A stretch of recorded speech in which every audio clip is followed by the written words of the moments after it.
పరిశుద్ధుల ప్రేమ కలిగిన మా తండ్రి, మీకు వందనాలు నాయన. ఈ క్రిస్మస్ ఆరాధనను తండ్రి ఇంత ఘనంగా జరిగిస్తున్నందుకు స్తోత్రం తండ్రి. ఈ నూతన సంవత్సరంలో నీ యందు ఎంతో కొంత భయభక్తులు కలిగిన బిడ్డలు నీ సన్నిధానానికి చేరి ఉన్నారు నాయన. బిడ్డలను బలపరచండి. భయభక్తులు లేని బిడ్డలను ఈ రాత్రి దర్శించండి, వారితో మాట్లాడండి తండ్రి. ఈ గ్రామానికి రక్షణ దయచేయండి నాయన. గ్రామ పెద్దలను, గ్రామంలో ఉన్నటువంటి స్త్రీలను, పురుషులను మీరు నీతి మార్గంలో, రక్షణ మార్గంలోనికి నడిపించండి. అల్పుడును తండ్రి, నీ దాసుడునైన నన్ను కనికరించి కృపతోనూ పరిశుద్ధాత్మతో నింపి వాడుకొనుమని యేసు నామం అడుగుచున్నాను తండ్రి, ఆమేన్. ఒకసారి హల్లెలూయా చూద్దాం తల్లులారా. మీరు చాలా కదలకుండా కూర్చున్నారమ్మా.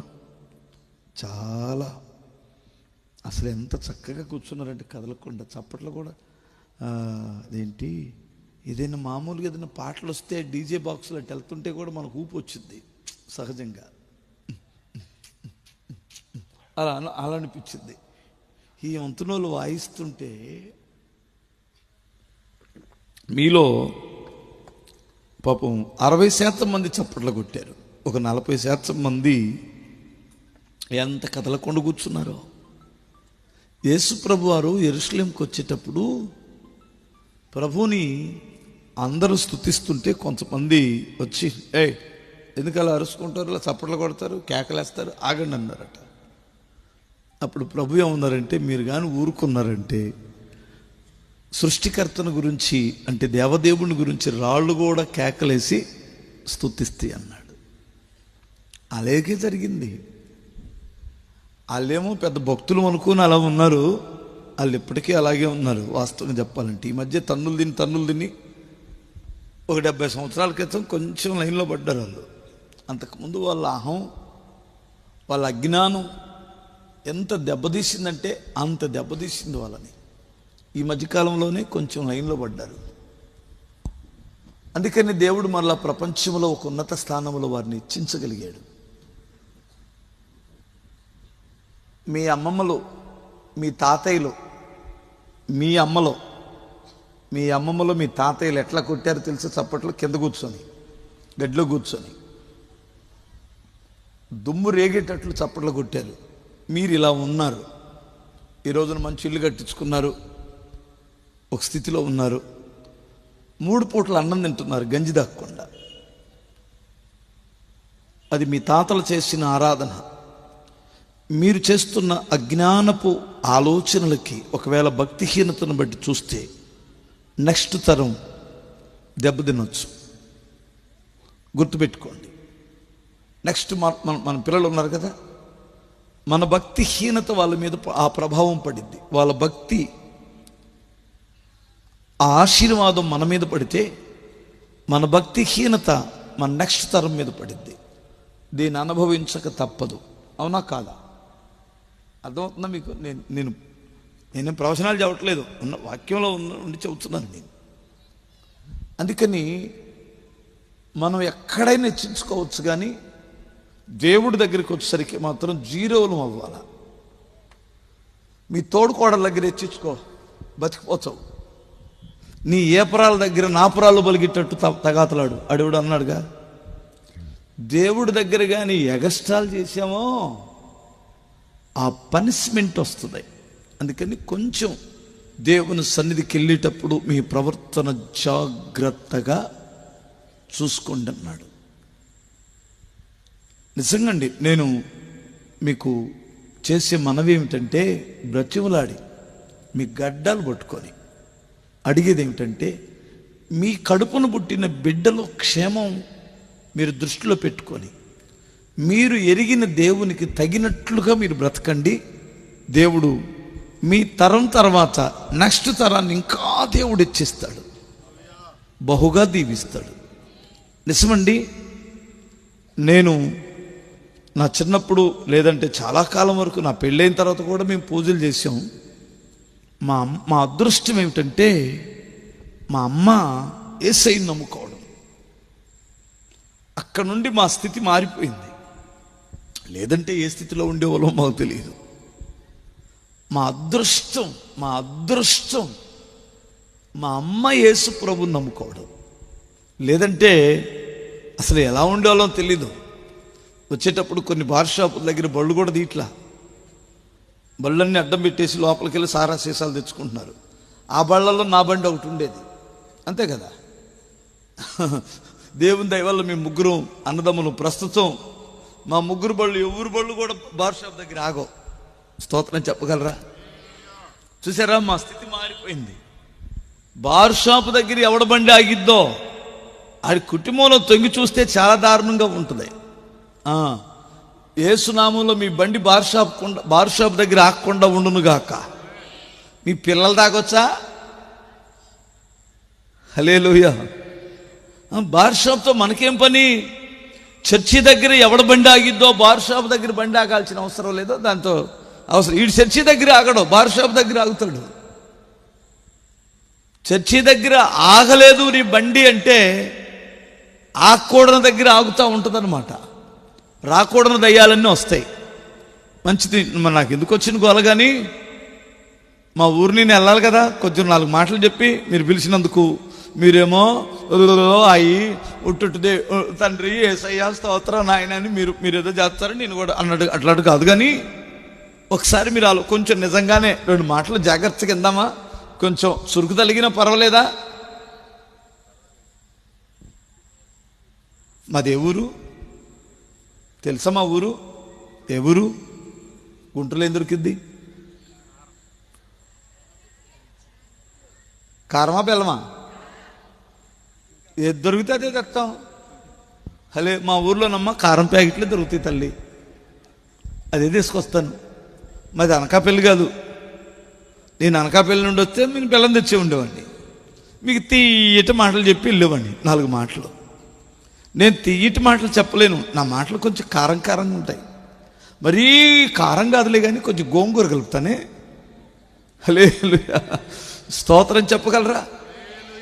మా ఊరు ఎప్పుడైనా రండి, గోంగూర పచ్చడి సూపర్గా ఉంటుంది. అది మా ఇంట్లో నూరిన పచ్చడి ఇంకా బాగుంటుంది, గోంగూర పచ్చడి. ఈసారి ఎప్పుడన్నా వస్తే మీరు వస్తే రండి. మీటింగ్లో ఎప్పుడైనా జరుగుతుంటాయి కదా, ఏప్రిల్ ఎప్పుడన్నా రండి. ఖచ్చితంగా మీకు కావాలని మీకు గోంగూర పచ్చడి పెడతాయి. ఇంటి నుంచి వస్తారు మన వాళ్ళు అందరూ, మా పాస్టర్ గారులందరికీ అర్థమవుతుందా? ఖచ్చితంగా ఇటు నుండి వచ్చిన పాస్టర్ గారులకి గోంగూర పచ్చడి పెడతాం, ఏట మాంసం పెడతాం వాళ్ళకి. ఎందుకంటే అది వాళ్ళకి ఇటు దొరకదు పెద్దగా. మంచి ఈ ఏట మాంసం వేరు, మా ఏట మాంసం వేరండి. స్తోత్రం చెప్పగలరా? మీ ఏట మాంసం తిని మా ఏట మాంసం తింటే ఒక రకంగా ఉంటుంది. అక్కడ తిని ఇక్కడ మాత్రం యేసు రక్తమే చేయవద్దు అనుకుంటాం.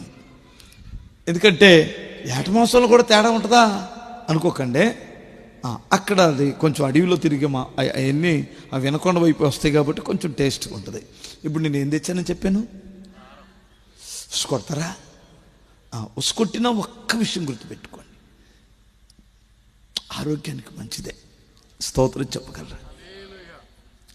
మీకు ఇంకా చెప్పాలంటే రౌడీ దగ్గర కత్తులు ఉంటాయి, డాక్టర్ దగ్గర కత్తులు ఉంటాయి. ఉంటాయా ఉండవా? డాక్టర్ దగ్గర కత్తులు ఉండవా? ఉంటాయి. రౌడీ దగ్గర కత్తులు ఉంటాయి. ఆడు చంపడానికి వాడతాడు. పాస్టర్ గారు పాస్టర్ గారు కాదు, డాక్టర్ గారు బ్రతికించడానికి వాడతాడు కత్తులు, అంతే కదా. వాడు చంపడానికి వాడతాడు, దొంగ దోచుకునేవాడు. డాక్టర్ గారు దేనికి వాడతారు? బ్రతికించడానికి వాడతాడు. ఆయన కోస్తాడు, ఈడు కోస్తాడు కదా, దొంగడు కోస్తాడు, డాక్టర్ గారు కూడా కోస్తాడు. కానీ ఇప్పుడు నేను దొంగను కాదమ్మా, పాస్టర్ గారిని. నా దగ్గర కూడా కత్తి ఉంది. అదేం కత్తి అంటే వాక్యమనే కత్తి. బ్రతికించడానికి, రక్షించడానికి, లోపల ఉన్న కుళ్ళుని బయటికి తీయడానికే ఒక పాస్టర్ గారు కత్తి వాడతాడు. ఆ తర్వాత మాంతే ఆయింట్మెంట్ కూడా పోస్తాడు. తర్వాత ఒట్టి ఆయింట్మెంట్కి ఏ రోగం తగ్గదు. అన్ని ఏ రోగాలు పడితే ఆ రోగాలు పోవు. కొన్ని రోగాలకి ఏం చేయాలి? ఖచ్చితంగా కత్తి పడాల్సిందే. అందుకని మీరు యూట్యూబ్లోనో టీవీల్లోనో ఆయింట్మెంట్కి అలవాటు పడ్డారు, ఇంకా అవసరమైతే బెల్లానికి అలవాటు పడ్డారు. అలా కాదు, కొన్ని మాకు కూడా ఇప్పుడు మేమున్నాం అనుకోండి, మాకు కూడా కొన్ని గద్దింపు వాక్యాలు ఎంతో అవసరం. వాక్యం చదువుకుంటూ ఒక దగ్గర నుంచి వెళ్తా ఉన్నప్పుడు కొన్ని దగ్గర గుండెలో పిండేసినట్టు, హృదయం అంతా కోసేసినట్లు వస్తాయి ఆ మాటలు. అక్కడ ఆగి కాసేపు ఆలోచించాలా, పేజీ తిరగేయకూడదు. స్తోత్రం చెప్పాలి. మనోడు ఆ పేజీ తిరగేస్తాడు, పేజీ తిరగ ఇది కాదో అనుకుంటూ వెళ్ళిపోతుంటాడు. నీవు దేవుని మాటను ఉల్లంఘిస్తున్నావు. అక్కడ ఆగి వాక్యాన్ని చదువుకోవాలి. అది ఒకవేళ మనలో ఉన్న ఆ లోపల ఉన్న వెలితిని బయటికి తెస్తాయి, లోపాలను బయటికి తెస్తుంది వాక్యం. అందుకని వాక్యం కొంచెం కఠినమైన మీరు వినండి. ఇంకొక విషయాన్ని కూడా మీకు జ్ఞాపకం చేస్తాను. ఏమిటంటే ఎగ్జాంపుల్, ఇప్పుడంటే అందరూ మనం ఉత్తరాలు పోయినాయి, ఈ సెల్ ఫోన్లు వచ్చిన తర్వాత ఉత్తరాలు పోయినాయి, అన్నీ పోయినాయి. ఒకప్పుడు ఉత్తరం రాసేవారు, తెలుసు కదా. ఉత్తరం రాసినప్పుడు మన మామయ్యో మన బాబాయో మన తాతో ఎవరో ఉత్తరం వేస్తే ఊళ్ళో అందరికి చదువు వచ్చేది కాదు. ఎవరికో ఒక అబ్బాయికి చదువు వస్తే ఆయన పిలిచి, అబ్బాయి కొంచెం ఉత్తరం చదువయ్యా అని చదివించుకునే వాళ్ళం. ఈయన పెద్దగా చదివారు, పెద్దగా చదువుతూ ఉండేవాడు. అవును కదా. పెద్దగా చదువుతుంటే ఇప్పుడు చదివే వ్యక్తి మాటల, అక్కడ రాసిన ఆయన మాటలు, అవి రాసిన ఆయన మాటలు ఇక్కడ ఏం చేస్తాడు? చదువుతాడు. ఇప్పుడు వాయిస్ ఇతనది, మాటలు ఆయన. ఇప్పుడు ఇది కూడా ఒక ఉత్తరం. నేను చదివినా, ఇక్కడ పాస్టర్ గారు చదివినా ఎవరి మాటలు అవి? అంతేగాని మా మీద పగబెట్టుకోకండి, స్తోత్రం చెప్పాలి. ఆ మహానుభావుడు రాయించి మన చేతిలో పెట్టాడు ఈ ఉత్తరం. అందుకని దాన్ని మేము చదివేవారమే, మేము మామూలు వాళ్ళం అంతే.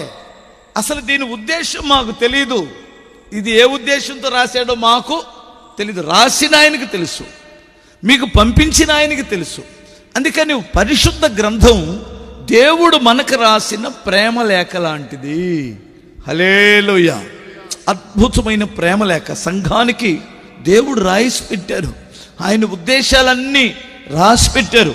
మనం ఒకవేళ ఆయన సన్నిధికి చేరేటువంటి వారమైతే ఆయన మనం ఎలా బ్రతకొచ్చో ఎలా బ్రతకూడదు అన్నీ ఆయన కట్టడలు, ఆయన నియమాలు అన్నీ రాసి పెట్టాడు అన్నమాట. మంచిది. ఈ సందర్భంలో నేను ఒక విషయాన్ని మీకు జ్ఞాపకం చేస్తాను. ఏమిటంటే మత్తయి సువార్తలో 2వ అధ్యాయము మొదటి 2 వాక్యాలు చూద్దామా. రాజైన హేరోదు దినముల యందు యూదా దేశపు బెత్లెహేములో యేసు పుట్టిన పిమ్మట ఇదిగో తూర్పు దేశపు జ్ఞానులు యెరూషలేమునకు వచ్చి, యూదుల రాజుగా పుట్టినవాడు ఎక్కడున్నాడు? తూర్పు దిక్కున మేము ఆయన నక్షత్రమును చూసి ఆయనను పూజింపవచ్చితిమనిది. వీళ్ళు ఎక్కడి నుండి వచ్చారు తమ్ముడు? తూర్పు దేశం నుండి వచ్చిన వారి పేరేం పెట్టింది బైబిలు? జ్ఞానులు అన్నాడు. హల్లెలూయా. వాళ్ళ పేర్లు ఏవేవో ఉన్నాయి, మనకింద నాకు తెలియదులే. వాళ్ళకి చక్కగా వాళ్ళ బిరుదు దేవుడు మంచి జ్ఞానులు అన్నాడు. అద్భుతమైన విషయాలు ఇవి, గమనించాలి. ఒక్కొక్కటి జ్ఞానాన్ని ఒక్కొక్క రకంగా వాడతారు. ఎందుకంటే ఏ జ్ఞానికైనా, ఎంత పెద్ద మేధావికైనా 750 గ్రాములు మెదడు ఉంటుందంట ప్రతి మనిషికి. ఎంత? 750 గ్రాములు. ఇదే మెదడుని ఒకడు వాడి డబ్బు సంపాదిస్తాడు, ఒకడు వాడి పదవులు సంపాదిస్తాడు, ఇంకొకడు వాడి ఇంకొకటి ఏదో సంపాదిస్తాడు, ఇంకొకడు ఇదే 750 గ్రాములు వాడి అమ్మ నేర్పించి నాన్న నేర్పించి ఊళ్ళో అందరూ చీ చా అనిపించుకొని ఒక అమ్మాయిని సాధిస్తాడు. మీకు అర్థం కాలేదా? వీడు సాధించింది ఏంటంటే అందరితో ఊపించుకొని చీ చా అనిపించుకొని ఏం సాధించాడు? ఈ 750 గ్రాములు వీడి మేధావితనం వాడి ఒక అమ్మాయిని సాధించాడు. లేదా ఈ అమ్మాయి కూడా అమ్మా నాన్ని ఏడిపించి పరువు తీసి ఊర్లో సిగ్గు తీసి ఈమె మేధావితనంతో ఏమన్నా సాధించింది? ఒక అబ్బాయిని సాధించింది. అది వీళ్ళు సాధించుడు. ఇదే 750 గ్రాములు మెదడును సాధించి ఒక ఆయన చంద్రమండలం మీదకి వెళ్ళాడు. స్తోత్రం చెప్పాలి. చూడండి, ఇంకా పెద్ద పెద్ద సాధించారు. ఇంకొకడు ఇదే దీని మేధావితనం వాడి భార్యకి తెలియకుండా ఇంకోదాన్ని ఉంచుకొని మెయింటైన్ చేస్తుంటాడు. ఈడెంత పెద్ద మేధావో చూడండి. అంటే దీనిని దొంగతనాన్ని కోడొచ్చు, పాపిష్టి పనులు కోడొచ్చు. నువ్వు దేనికి వాడుకుంటే దానికి ఉపయోగపడింది ఈ మెదడు. నువ్వు దేనికి వాడుకుంటావు నీ ఇష్టం. కానీ వీళ్ళని జ్ఞానులు అన్నారు. వీళ్ళు దైవ కార్యక్రమానికి వాడారు. స్తోత్రం చెప్పాలి. పుట్టించిన దేవుడి కొరకు వారి మైండ్ను వాడారు, వారి జ్ఞానాన్ని ఉపయోగించారు. వాళ్ళు మనకంటే పెద్ద తెలివైనటువంటి వాళ్ళేం కాదు. స్తోత్రం చెప్పాలి. మనకంటే నాకు తెలిసి 1 గ్రాము కూడా వారికి మెదడు ఎక్స్ట్రా లేదు, ఒక రకంగానే ఉంది. మరి వాళ్ళని గురించి పౌలు కూడా ఏమన్నాడంటే, ఎఫెసీయులకు రాసిన పత్రిక 5వ అధ్యాయము 15-16 వాక్యాలు ఏముందంటే, మీరు అజ్ఞానుల వలె కాక జ్ఞానుల వలె నడుచుకున్నట్లు జాగ్రత్త పడండి అన్నాడు. హల్లెలూయా. ప్రియులారా, ఇప్పుడు గమనించాలి. మీరు దేవుని విషయంలో, దేవుణ్ణి ఫాలో అయ్యేటువంటి విషయంలో, దేవుణ్ణి ఆరాధించే విషయంలో, దేవుణ్ణి కనుగొనే విషయంలో మీరు ఎవరిని వల్లే ఉండమన్నాడు? జ్ఞానుల వల్లే నడుచుకోండి, మీకు మేలు జరిగిద్ది, మీరు సక్సెస్ అవుతారు. హల్లెలూయా. ప్రియులారా, మీరు గమనించాలి. చాలా మంది మనం ఇట్లాగే అంటాం కదా, ఊళ్ళో ఒక అబ్బాయికి 10th క్లాస్లో 500 మార్కుల కంటే పెంచొచ్చినాయి అనుకోండి, అరే ఆడిని ఫాలో అవరా, ఆడి దగ్గరికి వెళ్ళి కాసేపు కూర్చోరా, ఆడేమని చెప్తాడు అంటారు కదా. నీకు అర్థం కాలేదా?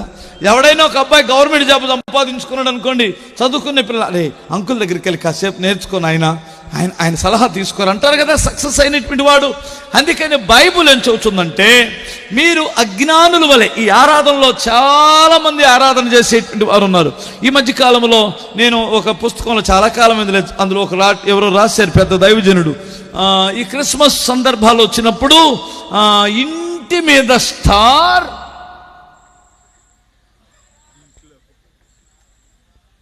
ఇంటి ముందు బార్, ఇంట్లో వార్. అర్థమైందా? ఇంటి మీద ఏం కనపడింది? స్టార్. ఇంటి ముందు ఏముంది? బార్. అవసరమైతే కేసు తీసుకొచ్చుకొని ఇంటి ముందు పెట్టుకుంటారు. బాబాయిలు మామూలు అందరికి వచ్చి తాగుతుంటారు. ఇంట్లో ఏం జరిగింది? వార్ జరిగింది. భార్యాభర్తలు దెబ్బలాడుకోవడం, నానా విధాలుగా తెచ్చుకోవడం. చూడండి, ఇది కూడా ఆరాధన అనుకునేటువంటి వారు ఉన్నారు, చాలా మంది ఉన్నారు. కొత్త పట్ల ఆరాధన అనుకునేటువంటి వారు, డ్యాన్సులు వేయడం ఆరాధన అనుకునేటువంటి వారు. ఏమండి, ఈ మధ్యకాలంలో రకరకాల పిచ్చి పిచ్చి డాన్సులన్నీ వేస్తున్నారు స్టేజీల మీద. సినిమా వారిని తలపిస్తున్నారు కొంతమంది. అసలు ఇది కూడా ఆరాధన అనుకుంటున్నారు, ఇది కూడా భక్తి అని మోసపోతున్నారు. బైబుల్ ఏం చెబుతుందంటే, మీరు అజ్ఞానులను వలె ఉండొద్దు, జ్ఞానులను మీరు ఫాలో అవ్వండి భక్తి విషయంలో అని చెప్పింది బైబుల్. ఈ జ్ఞానుల విషయంలో నేను 6 విషయాలు చెప్తాను. ఎందుకంటే ఎందుకు బైబుల్ ఫాలో అవ్వమంటుంది? వీళ్ళు అజ్ఞానుల వలె ఉండొద్దు, మీరు జ్ఞానుల వలె నడుచుకోవడానికి జాగ్రత్త పడండి అని ఎందుకు చెప్పింది? మీకు తెలిసిన విషయాలే కానీ నేను త్వరగా చెప్పేస్తాను. ఓకేనా? హలో చెప్పగలరా? ఫస్ట్ మీరు గమనించండి, మీరు ఎందుకు వచ్చారు అంటే, వాళ్ళని అడిగితే మేము తూర్పు దేశమున ఆయన నక్షత్రమును చూసి వచ్చాము అని సమాధానం చెప్పారు. అంటే వీళ్ళకి పని బాటలేవి లేవా? పొద్దుగులు నక్షత్రాల వైపు చూస్తున్నారంటారా? ఓ పక్క వాళ్ళు వ్యాపారాలు చేసుకుంటూ, వాళ్ళు ఒక పక్క వారి దేశాన్ని ఏలుకుంటూ, నిజరక్షకుడైన మెస్సియా నక్షత్రము యాకోబులో ఉదయించునన్నాడు. అంటే మెస్సియా వస్తాడని వారు ఒక అద్భుతమైన అన్వేషణలో బ్రతుకుతున్నారు. నిజమైన దేవుని యొక్క అన్వేషణలో ఉన్నారు. ఈరే జ్ఞానులు. రకరకాలైన దేవుని పేరుతో మోసం చేసిన చాలా మంది మనుషులు ఉన్నారు. దయ్యాలు కూడా ఉన్నాయి.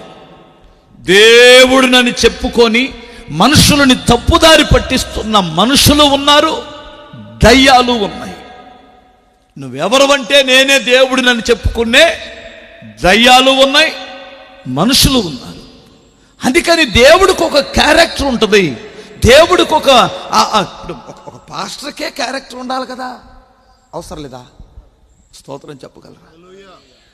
ఏమండి, నాకు 2 భార్యలు ఉండొచ్చా? ఉంటే వాడు వాక్యం చెప్పొచ్చా?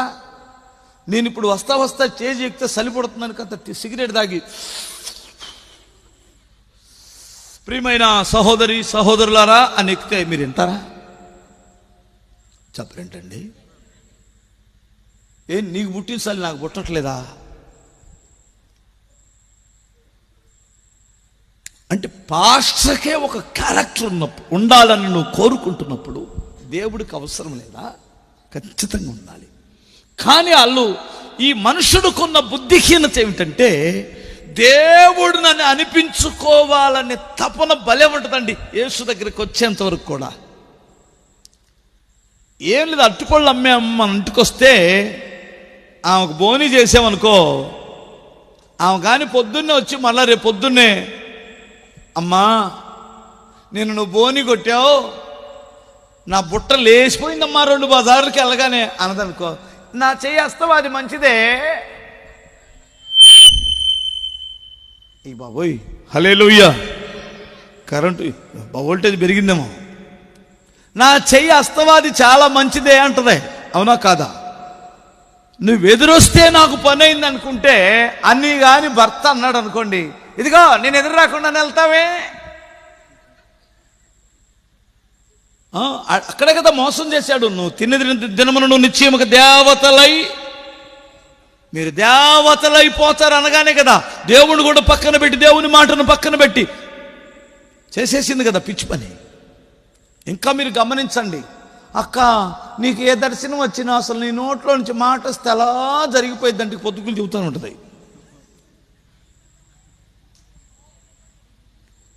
మనుషులకి దేవుళ్ళు అవ్వాలనే తపన ఎక్కువ ఉంది, దేవుళ్ళు అవ్వాలని తపన ఉంది. అందుకని ఇంతమంది దేవుళ్ళు అయిపోయారు. మీకు అర్థమవుతుందా? స్తోత్రం చెప్పాలి. దేవుడు అవ్వాలని తపన ప్రతి ఒక్కళ్ళలో ఉంది, చాలా మందిలో ఉంది. అందుకని ఎవరు దేవుడు అనేటువంటిది అన్వేషణలో యేసు క్రీస్తుని గురించి ప్రవక్తలు చెప్పిన ప్రవచనం, ఆయన నక్షత్రం ఉదయిస్తుంది యాకోబులో అని ఆ నక్షత్రాన్ని గురించి అన్వేషిస్తూ నిజ దేవుణ్ణి తెలుసుకున్నారట. మీలో చాలామంది అనుకోవచ్చు, నిజమైన దేవుణ్ణి ఎలా తెలుసుకోవాలి పాస్టర్ గారు అని. నేను సింపుల్గా 3 మాటల్లో మీ ఊరికిని తెలుసుకోవచ్చు ప్రభుని. స్తోత్రం చెప్పగలరా? సృష్టికర్తను ఊరికిన మన పొలిమేరల్లో ఉన్నాడని బైబిల్ చెబుతుంది. మనం ఆయన్ని తాకొచ్చు, దగ్గరలో ఉన్నాడు మనకి. ఆయన ఎలా తెలుసుకోవచ్చు అంటే, 1 సృష్టింపబడిన వస్తువులను నువ్వు ఆలోచించటం వలన దేవుడు ఎవరో నీకు తేటపడిపోయింది. చూడండి, మీరు గమనించండి, ఈ సూర్యుడు, ఆ చంద్రుడు, ఆ నక్షత్రాలు భారతదేశంలో ఉన్నాయా, ప్రపంచమంతా ఉన్నాయా? అంటే దాని అర్థం ఏంటి?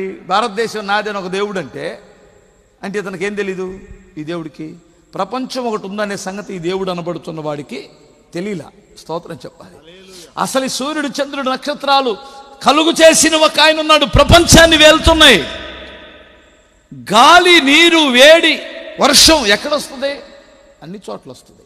ఇంకా ఒక మాట చెప్పనా, మీరు ఏ మనుషుడినైనా చూడండి, ఒకే ఒక దేవుడు డిజైన్ చేసినట్టు ఉంటుందండి. ఒక ఇంజనీర్ గాని తయారు చేస్తే అట్లాగే ఉండదు ఇంచుమించుగా. హల్లెలూయా. ఇప్పుడు ఈ కుర్చీ ఉందనుకోండి, ఒకే కంపెనీలు తయారైతే దాన్ని వెంటనే మనం గమనించవచ్చు.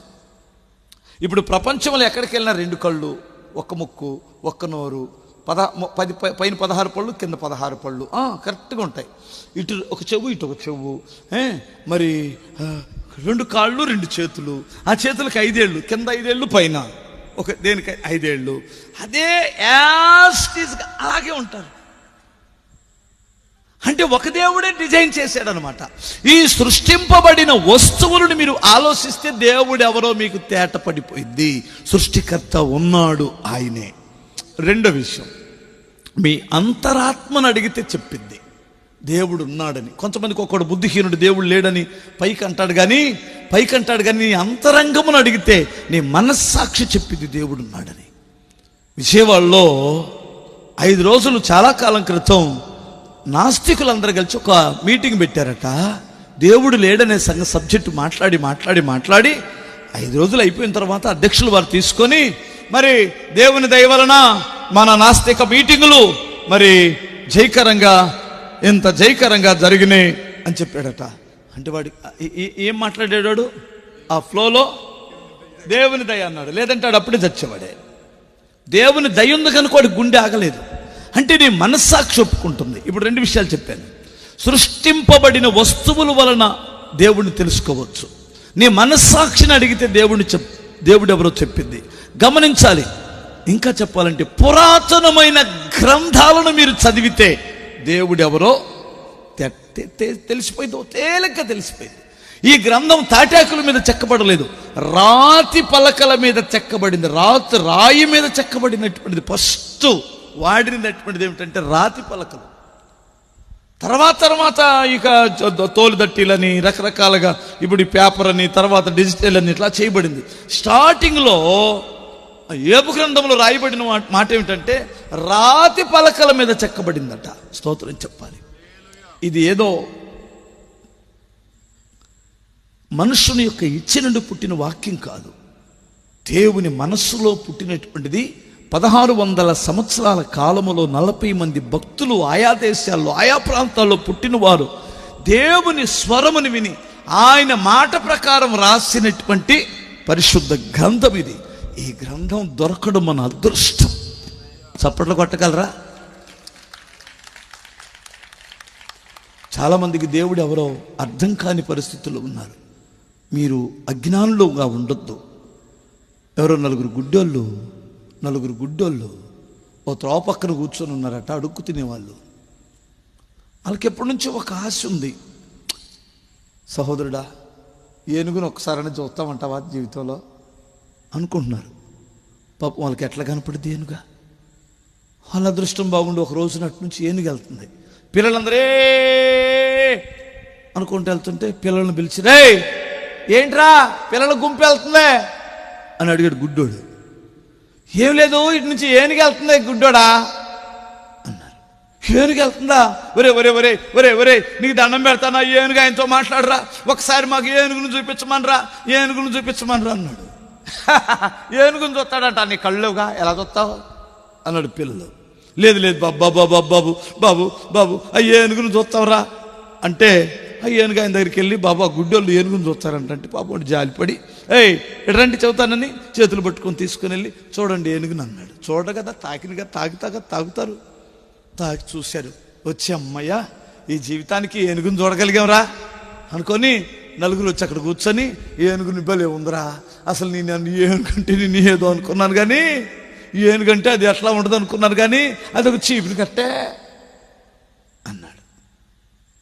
ఇంకోటి అన్నాడు, ఏంటేంట్రా ఏనుగంటే చీపురు కట్ట, నీకు బుర్ర పనిచేస్తుందా?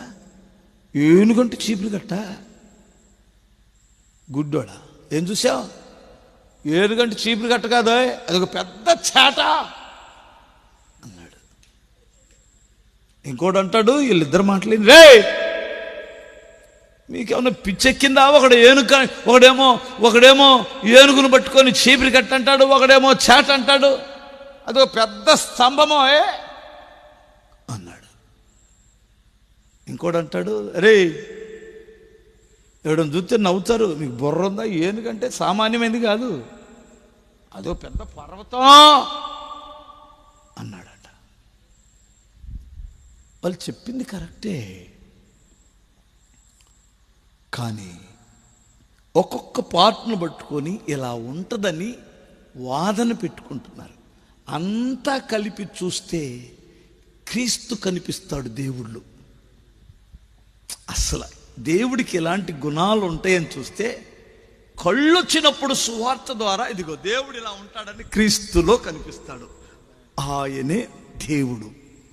ఆయనను కనుగొనేంత వరకు కూడా ఒకడు అగ్ని అంటాడు, ఒకడు నీరు అంటాడు, ఒకడు గాలి అంటాడు, ఒకడు అది అంటాడు.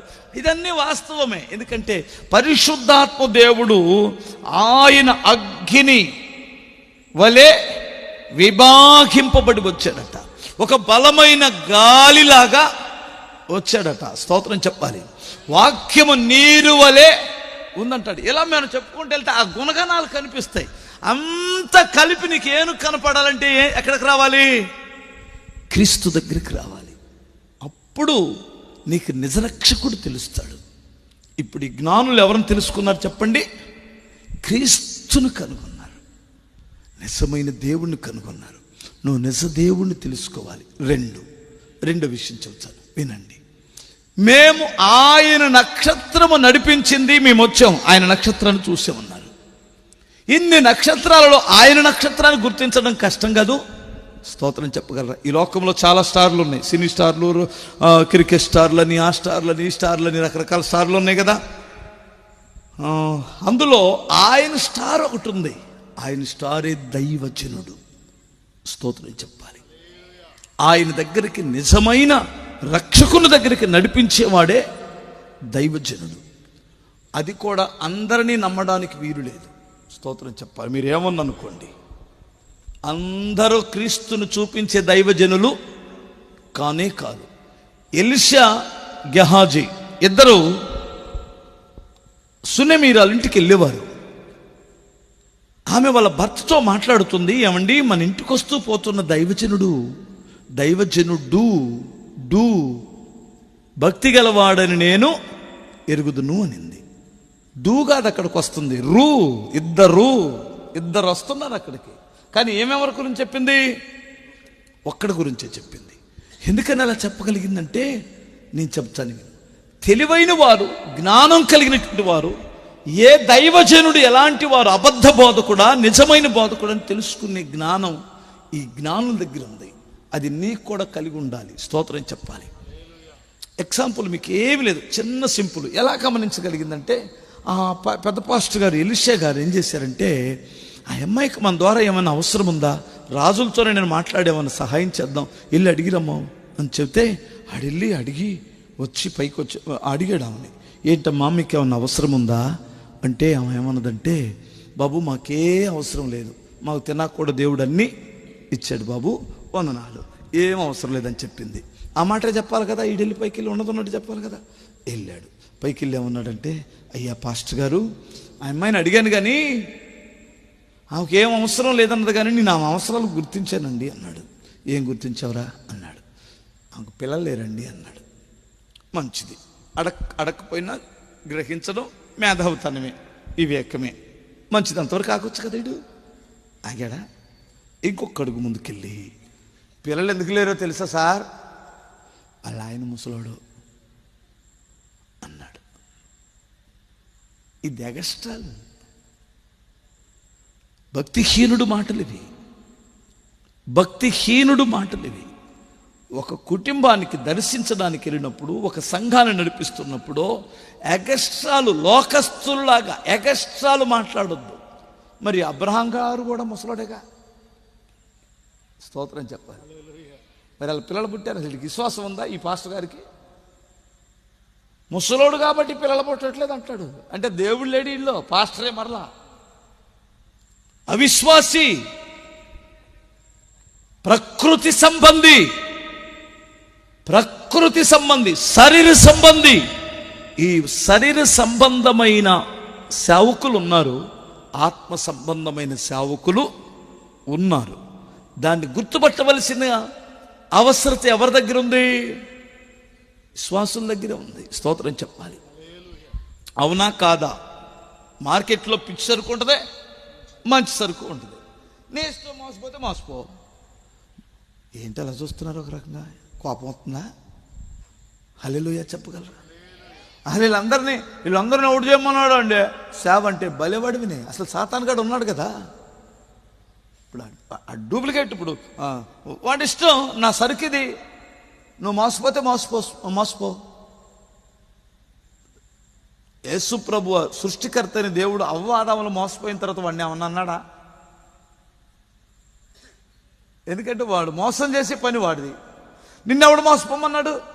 మోసపోయాడు. వాడు ఎన్నుకున్నాడు. వాడు ఇక్కడ 2 విషయాలు గమనించాలి. అజ్ఞానుల వలె కాక జ్ఞానుల వలె ఉండండి అంటే, నిజరక్షకుడిని, నిజమైన దేవుణ్ణి తెలుసుకున్నవాడు జ్ఞాని. నిజమైన సేవకుడిని వెంబడించేవాడే జ్ఞాని. స్తోత్రం చెప్పాలి. 3 వీరు ఇక్కడే ఉందంటే 15వ వాక్యంలో వారు ఎక్కడ? ఎఫెసీయులకు రాసిన పత్రిక 5:15 సమయమును పోనీయక దానిని సద్వినియోగము చేసుకున్నారట. జ్ఞాని అయితే సమయము యొక్క విలువేమిటో తెలుసుకుంటాడు. హల్లెలూయా. అజ్ఞానికి సమయం యొక్క విలువ తెలియదు. ఈ జీవితం ఎంత విలువైందో మీకు తెలియదు. మీకు సమయం విలువ తెలియాలంటే 24 గంటలు గడిస్తే కానీ చెప్పలేమని హాస్పిటల్లో ఉన్న ఒక రోగి సంగతి ఆలోచించాలి. 24 గంటలు గడిస్తే కానీ ఇతను బ్రతుకుతాడో చనిపోతాడో అనే సంగతి తెలియాలి. అప్పుడు తెలిసిద్ది నీకు. అప్పుడు దాకా తింటుంటావు, త్రాగుతుంటావు, రోడ్లాంట తిరుగుతుంటావు, గంటలు గడిపేస్తావు. అర్థమవుతుందా? నీకు తెలియదు అసలు. ఆ దేవుని విలువ తెలియదు. మూర్ఖుడు, పెద్ద మూర్ఖులు ఎలా ఉంటారో ఒక చిత్రకారుడు 3 మూర్ఖుల బొమ్మలు గీయాలనుకున్నాడట. అనుకొని 3 బొమ్మలు గీశాడు. గీసి తీసుకొని వస్తే ఇలాంటి పెద్దలకు చూపించాడు. ఏమిటి అంటే ఇవి 500 రూపాయల నోట్ల కట్ట చింపి పని ఓతున్నాడు ఒకడు. ఈడొక పెద్ద మూర్ఖుడు. వజ్రాలు ఉండి చూశారు, విలువైన వజ్ర వైడూర్యాలు. వాటిని సముద్రంలో ఆట కొరకు ఇలా ఇసురుతున్నాడంట. ఇంకొకడు సంచిలో ఉన్న రాళ్ళు. ఈడొక పెద్ద మూర్ఖుడు. 3వవాడు ఎవడంటే ఇప్పుడు చేయాలనుకున్న పని వారానికి కూడా చేయడు. సమయం వేస్ట్గా తిని త్రాగడానికి వేస్ట్ చేసుకుని ఒక మూర్ఖుడని గీశాడు. వీళ్ళల్లో పెద్ద మూర్ఖుడు ఎవడు అని అంటే, ఫస్ట్ మూర్ఖుడు, దుర్మార్గుడైన మూర్ఖుడు, సమయాన్ని వేస్ట్ చేసేవాడు. 2వవాడు వజ్రాలోడు, 3వవాడు డబ్బులు చింపినోడు అన్నాడు. మీ బోటి వాళ్ళందరూ ఇలా చూసి చాలా కోపం వచ్చింది వాళ్ళకి. ఆడెలా మూర్ఖుడు అవుతాడు? ఆడేం చేశాడు? కాకపోతే నిద్రపోయాడు, కాకపోతే ఈరోజు కావాలంటే రేపు చేసుకుంటాడు పని. ఆడు మూర్ఖుడు అట్లా అవుతాడు? ఆడు మంచోడే కదా. ఎవరికైనా హాని చేశాడా? ఎవడైనా కొంప కూల్చాడా? ఎవడ సొమ్ము అయినా పాడు చేశాడా? ఆడెలా పెద్ద మూర్ఖుడు అవుతాడు అని అన్నారట మీ బోటోళ్ళు. అప్పుడు ఇలాంటి పెద్దలు లేసి ఏమన్నారంటే, పిచ్చోళ్ళారా మీకు అర్థం కావట్లేదు. 500 రూపాయల నోట్ల కట్ట చింపినటువంటి ఈ మూర్ఖుడికి తెలివి వస్తే అలాంటి 10 కట్టలు 20 కట్టలైనా సంపాదిస్తాడు. వజ్ర వైడూర్యాలు సముద్రములో వేసుకున్నటువంటి మూర్ఖుడికి తెలివి వస్తే మరలా తిరిగి దానిని సంపాదించగలడు. పోయిన సమయం, పోయిన 2024 దమ్ముంటే ఎవడ సంపాదిస్తాడు చెప్పండి? అదాని, అంబానీ వాళ్ళు డబ్బులంతా ఖర్చు పెడితే వచ్చిద్దా మళ్ళీ? చూసారండి అసలు ఎలా వస్తుంది అది? ఈరోజు గడిచిపోతే రేపు మనకు ఎలా లభిస్తుంది? ఈరోజు విలువ తెలిసినటువంటి వాడు నిజమైన జ్ఞాని. అందుకని బైబిల్ చెబుతుంది, యెహోవా దొరుకు కాలమును మీరు ఆయనను వెతకండి, ఇదే రక్షణ దినం. ఈ రక్షణను నిర్లక్ష్యం చేసిన యెడల మీరు ఎలాగూ తప్పించుకుంటారు. ఎంతకాలం తప్పించుకుంటావు? ఎంతకాలం ప్రభువుని నిర్లక్ష్యం చేస్తావు? ఎంతకాలం దేవుణ్ణి ఏడిపిస్తావు? ఎంతకాలం క్రిస్మస్ వచ్చినప్పుడల్లా నువ్వు పండుగ చేస్తున్నావు, మంచివాడివే, నేను కాదనను. అబ్బో ఈ స్టార్లు కడతారు, చెట్లు పెడతారు, లైటింగ్ వేస్తారు, ఏమి ఎరగదీస్తారో. నువ్వు నరకానికి వెళ్ళిపోతావు రేపొద్దున. నా కొరకు స్టార్లు కట్టిన వారు రక్షింపబడుదురు, నా కొరకు బోర్ల కట్టిన వాడు రక్షింపబడును, నా కొరకు డ్యాన్సులు వేసిన వాడు, తిరణాలు చేసినటువంటి వాడు, మైకులు కట్టిన వాడు రక్షింపబడని బైబిల్ ఉందా? నమ్మి బాప్తిస్వం పొందిన వాడు రక్షింపబడును, నమ్మని వానికి శిక్ష విధింపబడును. ఎంతకాలం త్రాగుబోతుగా ఉంటావు? ఇంకెంతకాలం తిరుగుబోతుగా తిరుగుతుంటావు? ఎంతకాలం దేవుని మాటకు లోబడకుండా ఇష్టానుసారంగా బ్రతుకుతావు? ఎక్కడ నీ చావు రాసి పెట్టిందో నీకు తెలుసా? ఏంటంటే అలా చూస్తున్నారు కదా? నీ చావు ఎక్కడ రాసి పెట్టిందో నీకు తెలుసా? రోడ్డు మీద చచ్చిపోతావో తెలీదు, జబ్బు వచ్చి చచ్చిపోతావో తెలుసు, గుండెకి చచ్చిపోతావో తెలీదు. మన చావు ఎక్కడ ఉందో, మనం ఏ పాటి వారో, ఇంకా ఎంతకాలం ప్రభు యొక్క రక్షణని నిర్లక్ష్యం చేస్తావు? ఎంతకాలం నీ భార్య ద్వారా దేవుడు నీతో మాట్లాడాడు, నీ తల్లి ద్వారా దేవుడు మాట్లాడాడు, నీ సహోదరుల ద్వారా దేవుడు మాట్లాడాడు, పాస్టర్ గారి ద్వారా దేవుడు మాట్లాడుతున్నాడు. ఈ రాత్రి కూడా ప్రభు దుఃఖంతో నీతో మాట్లాడుతున్నాడు. ఎంతకాలం నీ సమయాన్ని వేస్ట్ చేసుకుంటావు ఒక అజ్ఞానిగా? ఎన్ని క్రిస్మస్లు వెళ్ళిపోతున్నాయి నీ జీవితంలో, మరొక క్రిస్మస్ చూస్తామో లేదో మనకే తెలియదు. ఒక్కసారి ఆలోచించండి. స్తోత్రం చెప్పగలరా? జ్ఞాని సమయం యొక్క విలువ తెలుసుకుంటాడు. 4వ విషయం చెప్పనా? స్తోత్రం చెప్పగలరా? మత్తయి సువార్త 2వ అధ్యాయం 11వ వాక్యం ఒక మాట చూడండి బ్రదరు.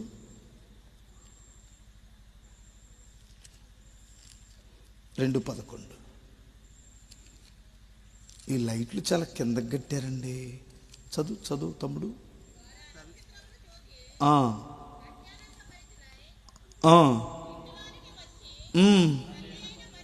తల్లి అయిన మరియను ఆ శిశువును చూసి సాగిలపడి. ఎవరెవరు చూశారు? ఇల్లు తల్లి అయిన మరియను ఆ శిశువు. సాగిలపడింది ఎవరికి? పూజ చేసింది ఎవరికి? శిశువు. ఆయనకే కదా. అంటే ఇప్పుడు ఎలాంటి ఎవరికి ఆరాధన చేయాలో అర్థమవుతుంది మనుషులకి. స్తోత్రం చెప్పగలరు. జ్ఞానులు మరియమ్మకు ఆరాధన చేయాలా, శిశువుకి ఆరాధన చేయాలా? అసలు వాళ్ళు పెద్దోళ్ళు కదా, వాళ్ళు అసలు లెక్క అయితే కన్న తల్లికి కదా ఆరాధన చేయాలి. ఆమెను పట్టించుకోలే. ఇల్లు ఆమెకు వందనాలు చెప్పారు. తల్లి, ఇంత మహానుభావుడిని కన్నందుకు నీకు వందనాలు తల్లి అన్నారు. కాళ్ళ మీద పడింది. ఎవరి కాళ్ళ మీద పడ్డారు?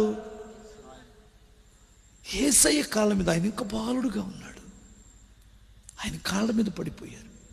మీకు అర్థమవుతుందా? మనుషులు కాళ్ళ మీద పడకూడదు, దేవుడు కాళ్ళ మీద పడ. ఆయన దేవుడు కాబట్టి దేవుడు కాళ్ళ మీద పడ్డారు. ఈరోజున పాస్టర్ల కాళ్ళ మీద పడుతున్నారు. పాస్టర్లకు ఏమో దొక్కితే పూలు బోలు దొక్కితే పూలు తీసుకొచ్చుకొని తినేస్తున్నారు. తింటలేదా? పెద్ద పెద్ద రోగాలు వస్తాయి పాస్టర్ల కాళ్ళ కింద పూలు కానీ ఆకులు కానీ తింటే. చిన్న చిన్నవి కాదు, పెద్ద పెద్ద రోగాలు వస్తాయి. జాగ్రత్త. హల్లెలూయా. పాస్టర్ మనుషుడు కదా, పెద్ద హీరోవా? పైనుంచి వచ్చినోడా? బాయ్ నిమిత్త మాత్రమే కదా. పాస్టర్ గారిని ఏం చేయొచ్చు అంటే, ఆయన వాక్యం చెబుతాడు కాబట్టి, దేవుని మాట చెబుతాడు, గౌరవించండి. ఆయన మాటకు లోబడమని బైబిల్ చూస్తుంది. వారిని ఒక నాయకుడిగా ఎన్నుకోండి, లోబడండి, దైవజనుడని లోబడండి, మంచిది అది. కానీ దేవుడి స్థానం మాత్రం ఎవరికి ఇవ్వకూడదు? పాస్టర్కి ఇవ్వకూడదు, మరియమ్మ గారికి కూడా ఇవ్వకూడదు. స్తోత్రం చెప్పాలి. మరియమ్మను మనం అందరం గౌరవించాలి. నాకు కూడా విపరీతమైన గౌరవం, మర్యాద ఆ తల్లి అంటే. అంత మహాతల్లి ఎవరున్నారు? అంత పరిశుద్ధురాలు ఎవరున్నారు? కానీ పాపం దేవుడు కాదు, దేవత కాదు, దేవుడు ప్రభు, రక్షకుడు. అందుకని వీళ్ళు ఆరాధించవలసిన పద్ధతి, ఎవరిని ఆరాధించవలనో తెలుసుకున్న వారే ఈ జ్ఞానులు. ఇప్పుడు నేను 4 విషయాలు చెప్పాను. వాళ్ళు నిజమైన రక్షకుడిని తెలుసుకున్నారు, నిజమైన సేవకులని తెలుసుకున్నారు. 3, సమయం యొక్క విలువేమిటో తెలుసుకున్నారు. 4, నిజమైన ఆరాధన ఏమిటో తెలుసుకున్నారు. 5, అక్కడే ఉంటుంది. ఏమిటంటే, వారు పెట్టెలు విప్పి బంగారమును సాంబ్రాణిని బోళమును ప్రభువుకి సమర్పించారు. హల్లెలూయా చెప్పగలరు. జ్ఞాని అయితే ప్రభు దగ్గరికి ఒట్టి చేతులతో మాత్రం రాడు. పనికి మాలినోళ్ళు తప్ప. ఏమనుకోమాకండి. ఎందుకంటే బైబిల్ పాత నిబంధన కాలము నుండి కొత్త నిబంధన వరకు కూడా మీరు దేవుని మందిరమునకు వెళ్ళినప్పుడు ఒట్టి చేతులతో కనపడకూడదు. హల్లెలూయా. చూడండి, మీరు గమనించండి, మనం ఎవరింటికైనా వెళ్ళేటప్పుడు, ఒక అధికారింటికి వెళ్ళేటప్పుడే ఏదో ఒకటి తీసుకొని వెళ్తాం కదా. ఓ బొక్కేనన్ను తీసుకొని వెళ్తాం కదా, ఓ డజన్ అరటిపళ్ళను తీసుకెళ్తాం కదా. ఒక అధికారి దగ్గరికి వెళ్ళేటప్పుడు ఒకటి చేతితో వెళ్ళొచ్చా? మరి రాజులకు రాజు, ప్రభువులకు ప్రభు, మన జీవమునకు ఆధారమైన దేవుడి దగ్గరికి వెళ్ళేటప్పుడు ఆయన వాక్యానుసారమైన కానుకలు తీసుకొని వెళ్ళాలా లేదా? చెప్పరేంటండి? తీసుకెళ్ళాలా? గుళ్ళో ఏమైనా దొరికిద్దని తీసుకొచ్చుకోవాలా? తీసుకెళ్ళాలి. స్తుతి చెప్పగలరా? 2 చేతులు ఎత్తి చెప్తారా? ఓ మాట చెప్పనా మీకు? చెప్పమంటారా?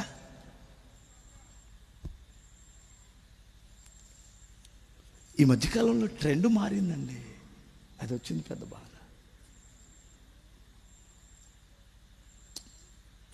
ఇంచుమించుకు మనం పేద కుటుంబాల నుంచి కదా వచ్చాం. నేను పూరింట్లో కాపురం ఉన్నానండి, నాకు తెలుసు అన్నటువంటి వారి చేతులు ఎత్తండి.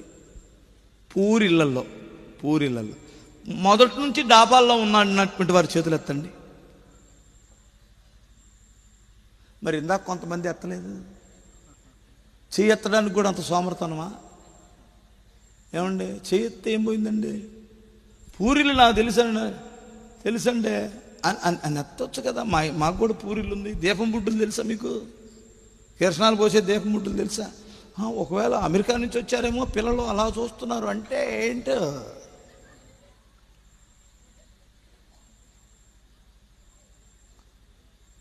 సహజంగా ఒక పిల్ల పుష్పవతి అయింది. బంధువులందరూ పిలుచుకుంటారు కదా. పిలుచుకున్నప్పుడు ఆ రోజుల్లో ఏం చేసేవాళ్ళు? తల ఒక 100 రూపాయలు ఇచ్చావు, తల ఒక వస్తువు కొన్ని వాళ్ళకి ఇచ్చి వచ్చేవాళ్ళు. అంతే కదా చేస్తారు? చెప్పాలి మీరే. పెళ్ళి అవుతుంది అనుకో, ఏదో చదివింపులో ఇస్తారు. ఒక అబ్బాయి పుట్టాడు, అమ్మాయి పుట్టింది. ఆ పురుడు పోయడానికి వెళ్ళారు. ఆ రోజు అమ్మాయికి స్నానం చేపిస్తున్నారు. వెళ్తూ ఏదో ఒకటి తీసుకెళ్ళి వాళ్ళ చేతులు పెట్టి వచ్చారు. ఎందుకంటే వాళ్ళు ముద్ద అన్నం పెడతారు. ఇప్పుడు ట్రెండ్ ఎలా మారింది?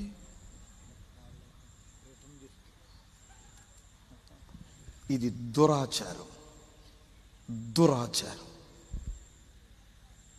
అందుకని అప్పులై నాశనం అయిపోతున్నాయి కుటుంబాలు, సర్వనాశనం అయిపోతున్నాయి.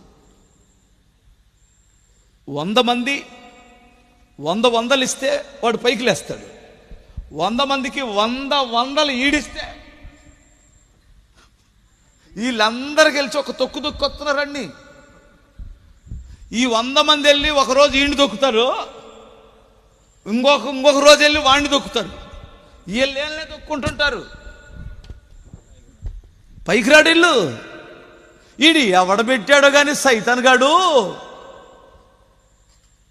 తలా ఒక చెయ్యేసి పేదవాడిని పైకి లేపితే ఆడి పైకి వస్తాడు. మనకు 100 మనం ఇస్తే మనం దాంట్లో అప్పులవ్వం, చెడిపోం. కానీ అందరికి తలా ఒక 100 ఇస్తే చెప్పరేంటి పాస్టర్ గారు?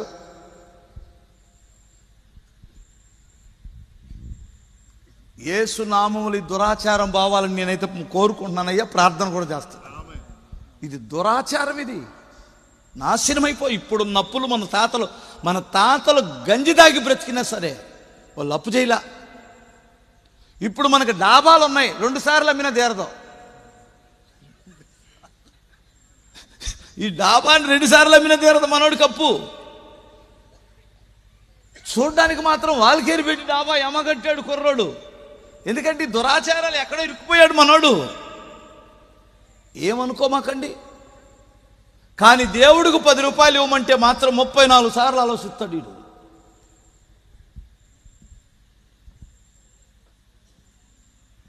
ప్రియులారా, మీరు గమనించండి.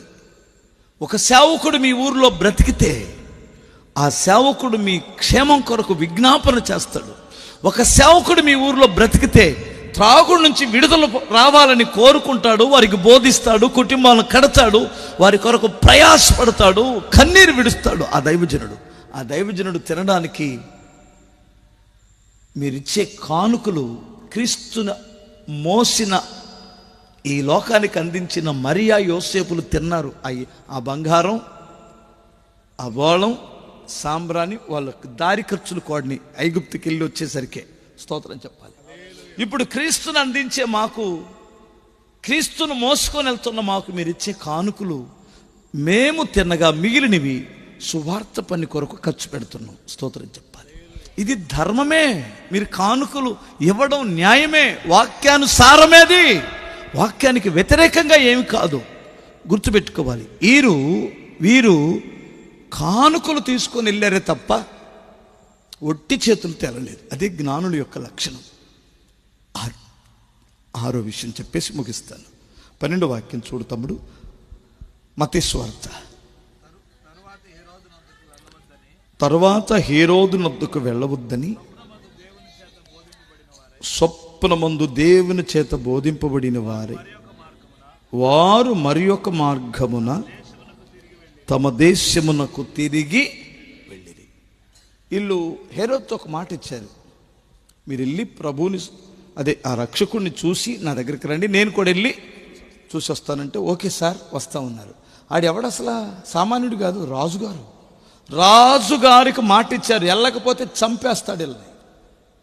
ఎందుకంటే వాడి బోర్డర్లో ఉన్నారు, వాడి దేశంలో ఉన్నారు, సరిహద్దుల్లో సైనికులు ఉంటారు, దెబ్బకే చంపేస్తారు. ఇప్పుడు హెరోదు దగ్గరికి వెళ్ళడానికి బయలుదేరితే దేవుడు మధ్యలో ఇతనితో అంటాడు, వీళ్ళతో, హెరోదు దగ్గరికి వెళ్ళొద్దు, నేను చూపించిన మార్గంలో వెళ్ళిపోండి మీ దేశానికి అన్నాడు. ఇప్పుడు ఎవరు మాట వినాలి? ఎంతమంది వింటున్నారు దేవుడు మాట? కదండి. మాట ఇచ్చాం ప్రభువా, మా పరువు పోయింది ప్రభువా, నీకు తెలియదు ఏముంది ప్రభువా, చంపేస్తాను ప్రభువా, నువ్వు అర్థం చేసుకుంటావు కానీ ఆ దుర్మార్గుడు అర్థం చేసుకోకాడు ప్రభువా. దేవుడి దగ్గరికి వచ్చి చెప్పేస్తారు తెలివితేటలు. దేవుడు చెప్పాడు, సావైనా బ్రతుకైన దేవుని మాట ప్రకారమే వెళ్తాం. ఆ నడిపింపుకు లోబడ్డారు. పరిశుద్ధాత్మ నడిపింపుకు లోబడి వారి దేశమునకు వెళ్ళింది. ఇప్పుడు నువ్వు నడుస్తున్న నడక మనుషుల ప్రేరేపణ, దేవుని ప్రేరేపణ, వాక్యానుసారమైన నడక. దేవుడు చెప్పినట్లు నడుస్తున్నావా, మనుషులు చెప్పినట్లు నడుచుకుంటున్నావా? ఏ ఆచారంలో ఉన్నావు? కొంతమంది దురాచారాల్లో ఉన్నారండి చాలామంది. దేవుని వాక్యం ఎలా చెబుతుందని అనరో, వాళ్ళు చెప్పారండి, వాళ్ళు చేశారండి, వాళ్ళు చేశారు కాబట్టి మేము చేస్తామండి అంటున్నారు. దేవుడు చెప్పాడా? దేవుడు చెప్పినట్లు చెయ్యి, అప్పుడు నీ సేవ దీవించబడిద్ది, నీ కుటుంబం దీవించబడిద్ది, నువ్వు వెళ్ళవలసిన స్థలానికి వెళ్తావు. స్తోత్రం చెప్పాలి. అసలు దేవుని యొక్క మాటలను తీసుకోగలుగుతున్నావా? ఇప్పుడు నేను ఎన్ని విషయాలు చెప్పాను మీకు అర్థమైందా? ఫస్ట్, నిజదేవుణ్ణి వారు అన్వేషించారు. 2, నిజమైన సేవకుడిని కూడా వారు తెలుసుకున్నారు.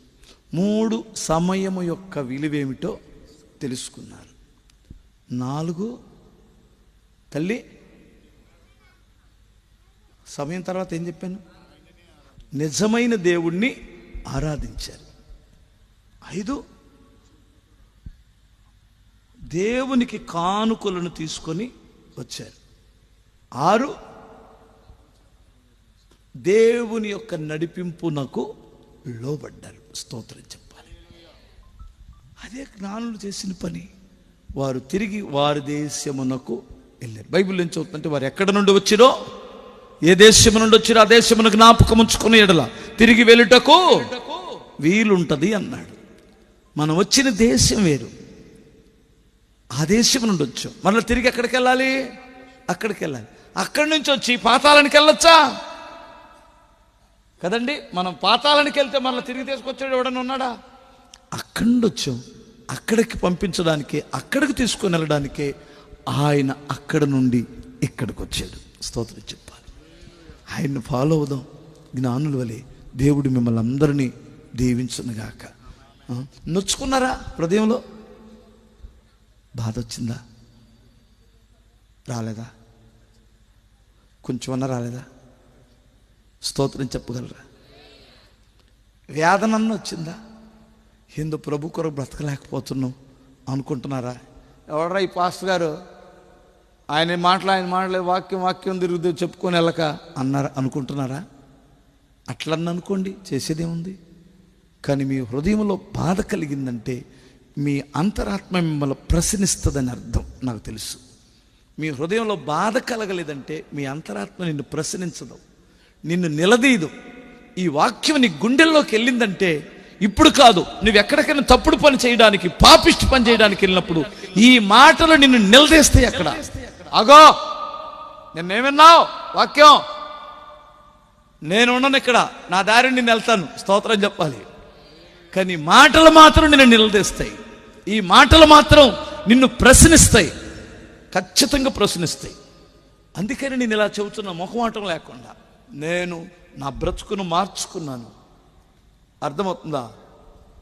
మీకు కూడా క్రీస్తు యొక్క జీవితంలోనికి, క్రీస్తు యొక్క మార్గంలోనికి రావాలని బ్రతిమలాడి చెప్పుకుంటున్నాను.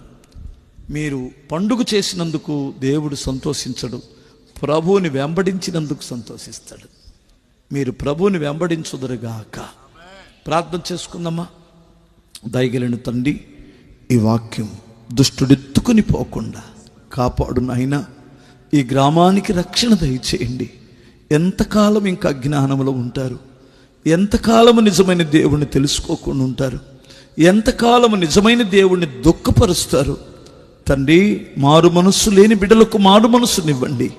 రక్షణ అనుభవం లేని వారికి రక్షణ ఇవ్వండి నాయన. రక్షింపబడిన వారు అయ్యా మహిమ నుండి అధిక మహిమలోనికి వెళ్ళినట్లు అభిషేకించండి నాయన. కనికరం చూపండి. తమ్ముడు అబ్రహాముని, తన భార్యను, తన బిడ్డలను, పరిచర్య అంతటను కూడా దీవించండి. చేరువచ్చిన బిడ్డలను, దైవ సేవకులను మీరు ఆశీర్వదించమని యేసు నామమున అడుగుచున్నాను తండ్రి. ఆమేన్.